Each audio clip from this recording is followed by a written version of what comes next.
When Dominic slipped the ring onto my finger after 5 years together, I felt like I was finally standing on steady ground. We had driven out to a quiet bluff just outside Charleston, the river stretching wide beneath us and the late afternoon light turning everything golden. It wasn't extravagant, not the kind of proposal people splash across social media, but it was us, or at least the version of us I believed in at the time. He fumbled the box out of his jacket pocket, his hands shaking just enough to make me laugh, and asked me to marry him. I said yes before he even finished the sentence. I had imagined this moment so many times, and when it finally arrived, it seemed to confirm that all the years of waiting and building our life together had been worth it. On the ride back into the city, I stared at the ring again and again, the diamond catching the last threads of sunlight. In my mind, I was already sketching the outlines of our wedding. I pictured a white pillared house on King Street, its staircase wrapped in flowers, candles glowing in every window. I could see the tables lined with white linen, my dress sweeping across the polished wooden floors as our friends and family filled the rooms with laughter. Everything felt close, within reach, and for a while, I allowed myself to believe that the next chapter of my life was going to be everything I had ever wanted. But as the months passed, that picture began to blur. Dominic threw himself into work at his firm in Atlanta. He was always driving back and forth, spending late nights in the office, sometimes staying the entire week there and returning only on weekends. At first, I told myself it was temporary, that he was just proving himself, climbing the ladder before we married. But slowly the excuses wore thin. He wasn't just working. He was drinking after hours with colleagues whose names I barely knew, crashing at hotels, rolling in tired and distant when I tried to talk to him about flowers or venues or photographers. I remember one Friday night more clearly than I'd like. We had gone to a rooftop bar in Charleston with a group of his friends, most of them people from his office.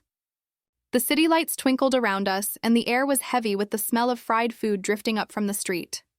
I stood beside him, half listening to the conversation, when I heard his voice cut through the chatter. He was laughing, a sharp, careless laugh, and he said, "If she were prettier, maybe I'd be more excited about October." At first, I thought I misheard him. Surely he hadn't just reduced 5 years of my life, our love, our plans, to a cruel joke in front of strangers. But when I glanced at his coworker Claire, the way her face froze, her eyes darting toward me with something like pity, I knew I had heard right. My stomach clenched and my face burned, but I forced myself to smile as if nothing had happened. Inside, though, it felt like the ground had split open beneath me. The rest of the evening blurred together, but that single sentence replayed in my mind over and over, each time cutting a little deeper. On the drive home, Dominic was tipsy, his laughter still spilling out like it had all been harmless fun. I stared out the window, biting my lip until I tasted blood, wondering how many times he had thought it, even if he hadn't said it aloud. That night, when he fell into bed and snored without a care, I sat in the kitchen with the lights off, staring at the ring on my finger. For the first time since he proposed, I wondered if it meant anything at all. The next morning, I couldn't bear it any longer. While he slept, I packed a suitcase. My hands shook as I folded clothes, my chest tight with a mix of anger, grief, and disbelief. I left a note on the counter that said only, "I need time." Then I got in my car and drove north toward Charlotte, the highway stretching out like a lifeline. It was late afternoon by the time I pulled into my brother Evan's driveway. His house wasn't large, just a modest 2-story brick place with a wide porch where his kids liked to scatter their toys. When he opened the door, barefoot and holding his youngest on his hip, I broke. Tears spilled out before I could even say his name. He ushered me inside, the kids tugging at his legs, and I collapsed onto the couch. For the first time since the proposal, I said the words out loud. I don't think he loves me anymore. Evan sat with me for hours, letting me pour out the whole story. He didn't try to fix it, didn't tell me I was overreacting. He just listened, nodding, his hand steady on my shoulder. His wife, Jenna, brought me tea and tucked the kids into bed, giving us space. I told him about the late nights, the bar crowds, the cruel joke. I told him how empty I felt, how I couldn't believe the man I had spent 5 years with could humiliate me so easily. By the time the clock hit midnight, my suitcase was still by the door, unopened. I knew I couldn't go back, not yet. I needed to breathe without Dominic's shadow pressing in, needed to remember who I was before I became just someone's fiancé. As I lay in the guest room that night, staring at the ceiling, I thought about all the little threads that had been holding our life together. the house we had rented in Charleston, the cat we adopted, the vacations we had taken, the plans for a family someday. One by one, I felt those threads snapping, leaving me with nothing but loose ends. I fell asleep with swollen eyes and a heart heavier than I had ever carried. The cracks in the picture were no longer small enough to ignore. They had split the entire frame wide open, and I wasn't sure there was any way to put it back together again. The morning after I fled to Evan's house, I woke up in the guest room to the sound of my phone buzzing. My eyes were swollen from crying, and my body felt as if I had run a marathon in my sleep. When I reached for the phone, I didn't expect the name that appeared on the screen, Margaret, Dominic's mother. For a second, I thought about letting it go to voicemail. I didn't have the strength to explain myself, to defend my leaving. But something in me pressed accept. Her voice came through soft and trembling, the kind of voice that made you feel both comforted and guilty at once. "Oh, honey," she said, and I could hear her holding back tears. "I just heard. I don't know what he said exactly, but I know my son, and I know he can be careless with his words. I am so ashamed, and I need you to know this isn't who I raised him to be." I pressed my forehead to my knee, the phone balanced between my ear and shoulder. Margaret had always been more than just Dominic's mom. From the first time she invited me into her Savannah kitchen and showed me her apple pie recipe, I had felt accepted. She used to joke that she had 2 daughters, her own Ruth and me. Hearing her pain made mine even sharper. "I can't do this, Margaret," I whispered. "Not after what he said. Not after the way he's been pulling away." She sighed, the sound heavy. "I don't blame you. But please don't let my failures as a mother keep you from telling him the truth about how you feel. He needs to hear it even if it costs him everything." I hung up and sat there for a long time staring at the ring on my finger. Part of me wanted to throw it across the room to end everything with one sharp gesture, but another part of me still wanted answers, even if they broke me further. That afternoon, Dominic finally called. My heart raced when I saw his name flash across the screen, though I hated myself for it. I answered, and immediately his voice was defensive. "Look, I know you're upset, but I didn't mean it like that. It was just a joke." "A joke?" My voice cracked. "You told your friends you'd be more excited to marry me if I were prettier." "That's not a joke, Dominic. That's cruelty." He sighed, muttering something under his breath. "I was drunk. You're twisting this into something bigger than it is." That was the moment I almost hung up. Almost. But before I could, his tone shifted. The bravado cracked, and suddenly he sounded small, frightened, almost like the boy Margaret must have raised. "I don't know how to do this," he said, his voice breaking. "I don't know how to be a husband. I keep thinking about my dad and what he did to my mom, and I'm terrified I'll end up the same way." Silence stretched between us. I could hear his breath hitching on the other end, and for a moment I saw past my anger. His father's betrayal had carved scars into him, scars I had only glimpsed but never understood. Margaret had told me once quietly that her husband had cheated on her for years before finally leaving. Dominic had been a teenager then, old enough to know exactly what was happening. "You're not your father," I said finally. "But running from me, humiliating me, letting fear dictate everything, none of that makes you any different from him." He didn't answer right away.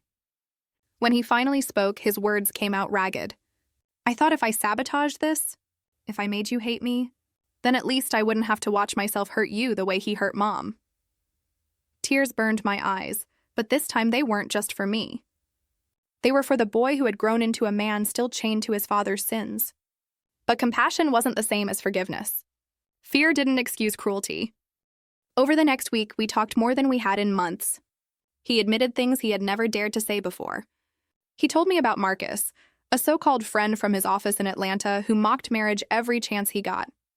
Marcus would joke that a wife was nothing more than a ball and chain, that tying yourself down meant giving up your freedom.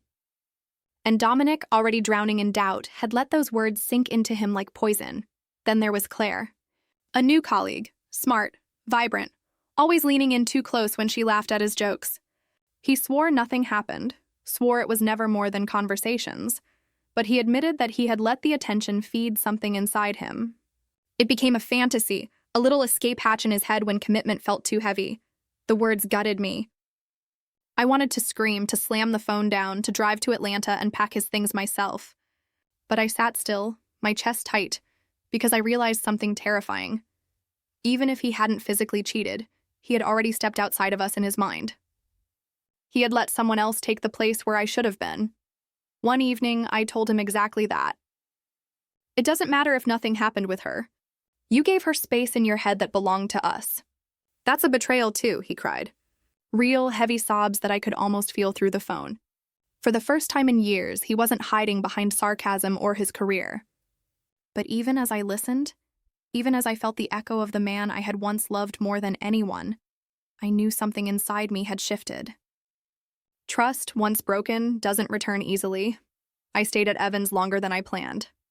His kids became my unexpected comfort, their laughter a reminder that life could still be innocent, untainted.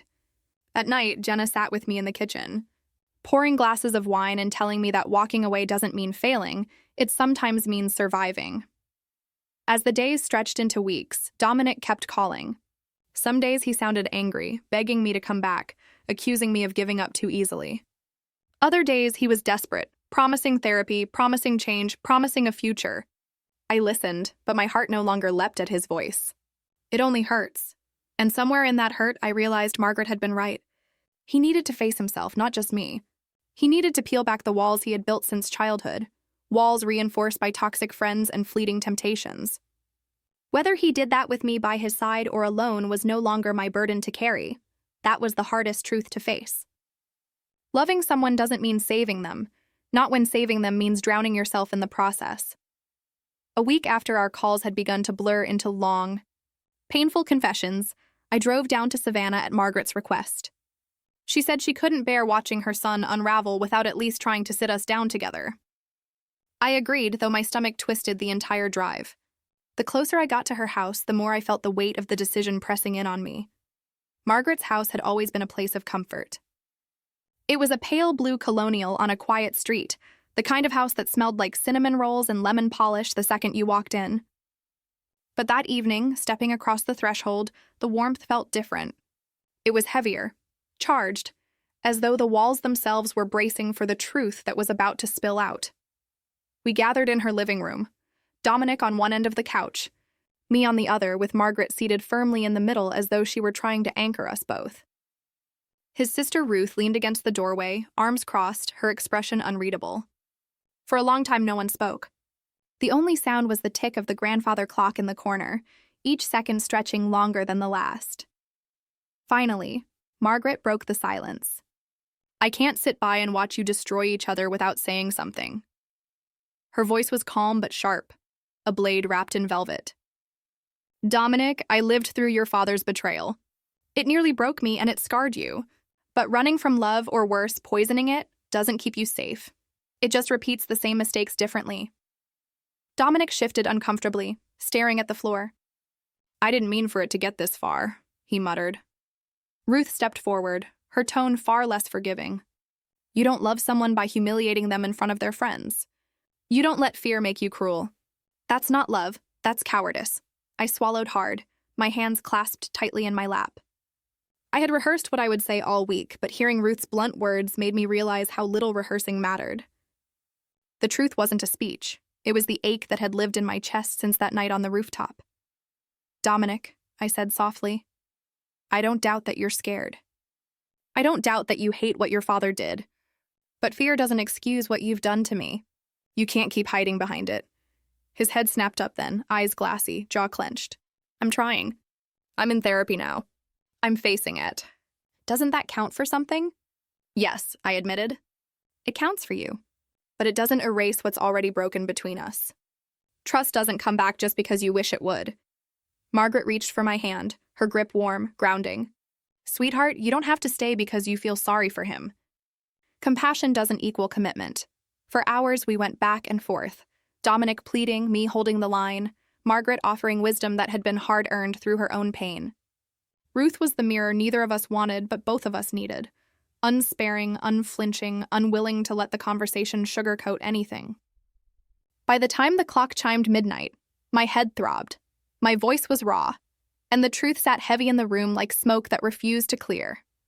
When I finally stood to leave, Dominic grabbed my hand. His touch, once so familiar, now felt foreign. Please don't end this, he whispered. I looked at him, at the man I had loved, at the boy still wrestling with shadows he couldn't control, and I felt the cold certainty settle deep in my chest. "I already have," I said. The next morning, I walked into the downtown office of our wedding planner. The building was elegant, full of glossy white walls and vases of fresh hydrangeas, but I barely noticed. My legs carried me on autopilot, my mind numb. When the planner greeted me with her bright professional smile, it faltered the moment she saw my face. "I need to cancel the wedding," I told her. My voice came out steady, though inside I felt like glass cracking under pressure. She blinked, her pen frozen in her hand. "Are you sure?" "The deposits—" "I know," I cut in. "Just tell me the numbers." By the time I signed the final papers, I had forfeited nearly $24,000.